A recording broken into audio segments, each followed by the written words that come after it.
ഹരേ കൃഷ്ണ. ശ്രീമദ് ഭഗവത്ഗീത അധ്യായം 4 ജ്ഞാനകർമ്മ സന്യാസ യോഗം ശ്ലോകങ്ങൾ 20-21.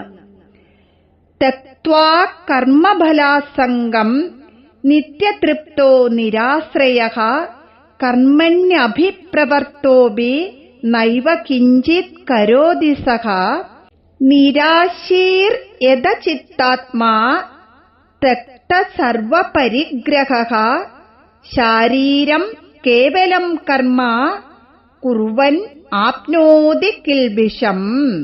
തക്ത്വാ കർമ്മഫലാസംഗം നിത്യതൃപ്തോ നിരാശ്രയഃ കർമ്മണ്യഭിപ്രവർത്തോപി നൈവ കിഞ്ചിത് കരോതി സഃ നിരാശീർ യദചിത്താത്മാ തക്ത സർവപരിഗ്രഹഃ ശാരീരം കേവലം കർമ്മ കുർവന്നാപ്നോതി കിൽബിഷം.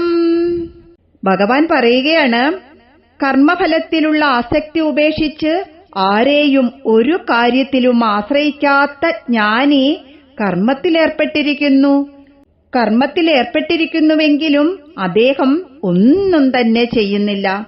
ഒന്നും ആശിക്കാത്തവനായി മനസ്സും ഇന്ദ്രിയങ്ങളും അടക്കി തന്റേതെല്ലാം ത്യജിച്ച് ശരീരാവശ്യത്തിനു വേണ്ടി മാത്രം കർമ്മം ചെയ്യുന്നവൻ പാപത്തെ പ്രാപിക്കുന്നില്ല. ഈശ്വരാർപ്പണമായ കർമ്മങ്ങളിൽ മാത്രം ഒരുവൻ മുഴുകുമ്പോൾ അവന് കർമ്മപാശത്തിൽ നിന്ന് മോചനം ലഭിക്കുന്നു. ശാരീരികമായ ഭൗതിക കാര്യങ്ങളിൽ അശ്രദ്ധനായി കർമ്മഫലങ്ങളിൽ ആസക്തിയില്ലാതെ മറ്റാരെയും ആശ്രയിക്കാതെ സ്വയം തൃപ്തനായി കഴിയുമ്പോൾ അയാൾ ആനന്ദഭരിതനായിത്തീരുന്നു. കഴിവനുസരിച്ച് കർത്തവ്യങ്ങളിൽ മുഴുകുന്ന അയാൾ കൃഷ്ണാധീനം ജഗത് സർവം എന്ന അടിയുറച്ച ബോധത്തിനതീതനായി സന്തോഷമനുഭവിക്കുന്നു. അയാൾ കർമ്മങ്ങളിൽ മുഴുകുന്നുവെങ്കിലും നിസ്സംഗനാകയാൽ ആസക്തിയില്ലാതെ പ്രവർത്തിക്കുന്നതുകൊണ്ട് ഒന്നും ചെയ്യുന്നില്ല. അഥവാ കർമ്മബന്ധനം അയാളെ സ്പർശിക്കുന്നതേയില്ല. ആത്മചൈതന്യത്തിന്റെ ദിവ്യാനുഭൂതിയിൽ അയാൾ പരമാനന്ദമനുഭവിക്കുന്നു. ആഗ്രഹങ്ങളൊന്നുമില്ലാതെ മനസ്സിനെയും ബുദ്ധിയെയും പരിപൂർണമായി നിയന്ത്രിച്ച് തന്റെ നേട്ടങ്ങളിലും സമ്പത്തുകളിലും മമതാബോധമില്ലാതെ ജീവിക്കുന്ന ഭക്തൻ ശരീരസന്ധാരണത്തിന് ആവശ്യം വേണ്ടുന്ന കർമ്മങ്ങൾ ചെയ്ത് കർമ്മഫലങ്ങളായ പാപങ്ങളിൽ നിന്ന് മുക്തനാകുന്നു.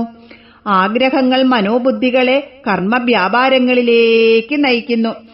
ആഗ്രഹങ്ങളില്ലാതായാൽ മനോബുദ്ധികൾക്ക് സമനില കൈവരും. അതോടെ അവ ജീവാത്മാവിന്റെ പരിപൂർണ നിയന്ത്രണത്തിലെത്തും. നേട്ടങ്ങളെയും സമ്പത്തിനെയും കുറിച്ചുള്ള ബോധം അഹംഭാവത്തിനും മമതയ്ക്കും ഇട നൽകും. ഇവ രണ്ടുമാണ് ലോകത്തിലെ സകല പ്രശ്നങ്ങൾക്കും നിദാനം. ഇത്രയൊക്കെ ആയാൽ പിന്നെ ജീവിക്കുന്നത് എന്തിന് എന്ന പ്രശ്നമുയരും. എന്നാൽ അത് ഈശ്വര സേവനത്തിനാണ് എന്നുള്ള ചിന്തയുണ്ടായാൽ സമാധാനമുണ്ടാകും. ധർമാചരണത്തിന് ശരീരം കൂടിയേ കഴിയൂ. മാത്രമല്ല, ആവശ്യപ്പെടാതെ അപേക്ഷിക്കാതെ ലഭിച്ച ശരീരത്തെ മനഃപൂർവമായി നശിപ്പിക്കാൻ മനുഷ്യന് അധികാരമേയില്ല. അപ്പോൾ ശാരീരികമായി വേണ്ടുന്ന കർമ്മങ്ങൾ ഏതു മനുഷ്യനും ചെയ്തേ തീരൂ. ശരീരം നിലനിർത്തിയാലേ ഈശ്വരഹിതം മുൻനിർത്തി പ്രവർത്തിക്കാനും കഴിയൂ. ആ പ്രവർത്തനം ഈശ്വരാർപ്പണമായി തന്നെ ചെയ്യുന്ന യഥാർത്ഥ ഭക്തന് പാപസ്പർശം ഉണ്ടാകുകയേയില്ല എന്ന് ഭഗവാൻ പറയുകയാണ്.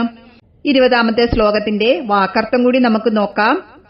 തക്ത്വാ കർമ്മഫലാസംഗം നിത്യതൃപ്തോ നിരാശ്രയഃ കർമ്മണ്യഭിപ്രവർത്തോപി നൈവ കിഞ്ചിത് കരോതി സഃ.